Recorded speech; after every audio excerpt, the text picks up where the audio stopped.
বছর শেষে অমিত শাহের বঙ্গ সফর ঘিরে বিজেপির তৎপরতা ডিটেল নেব প্রদীপ্তর কাছ থেকে। প্রদীপ্ত,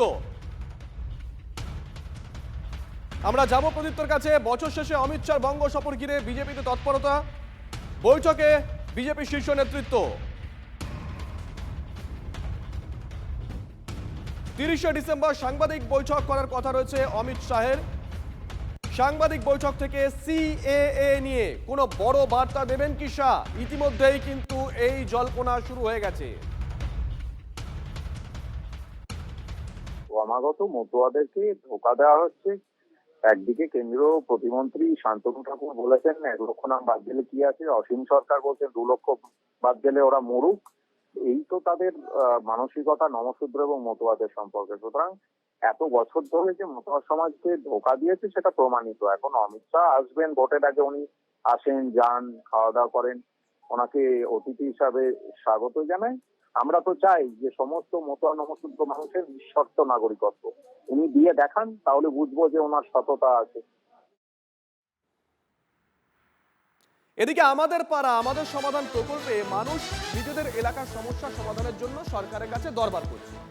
প্রচুর কাজের জন্য টাকাও বরাদ্দ হয়েছে, কিন্তু তমলুকে একটা অদ্ভুত কাণ্ড ঘটেছে জানেন তো। টাকা বরাদ্দ হয়েছে এক এলাকায় আর কাজ হচ্ছে আরেক এলাকায়। কাজ বন্ধ করে গ্রামবাসীরা মুখ্যমন্ত্রীর দ্বারস্থ। একটা খালের ওপর ছোট্ট একটা কালভার্ট, কিন্তু তাকে কেন্দ্র করেই যে বড় বিতর্ক। অভিযোগ কাজের জন্য টাকা বরাদ্দ হয়েছে এক গ্রাম পঞ্চায়েতে আর কাজ হচ্ছে আর এক পঞ্চায়েতে। উদমপুর 2 নম্বর গ্রাম পঞ্চায়েতের একটি বুথের কাকগেছিয়া মৌজার একটি বুথের আপাসের প্রোগ্রাম যে দাগ নাম্বার দেওয়া আছে সেটা পুরোপুরি বেআইনিভাবে বেনিয়ম করে সেটা উত্তর সোনামুড়ি গ্রাম পঞ্চায়েতের 292 নম্বর বুথে সম্পূর্ণ অন্য দাগ নাম্বারে করা হচ্ছে। সরকার সবার, কিন্তু কাজের বেলায় সেখানে তো পক্ষপাতিত্বের বিস্তর অভিযোগ। সোনামুড়ি গ্রাম পঞ্চায়েতের মধ্যে একটি নাসা খাল রয়েছে, সেই খালের উপর ব্রিজ আছে, ব্রিজ থাকা সত্ত্বেও জোর করে স্কিম করে কাজ করে।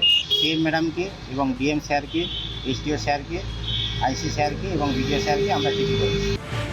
বৈষম্যর অভিযোগে এলাকার বিজেপি নেতৃত্ব ও স্থানীয়দের একাংশ কাজ বন্ধ করে দিয়েছেন। তাই কয়েকটা ইট গাঁথা ছাড়া আর কোনো কাজই হয়নি। তৃণমূলের প্রধান আবার অন্য যুক্তি দিচ্ছেন।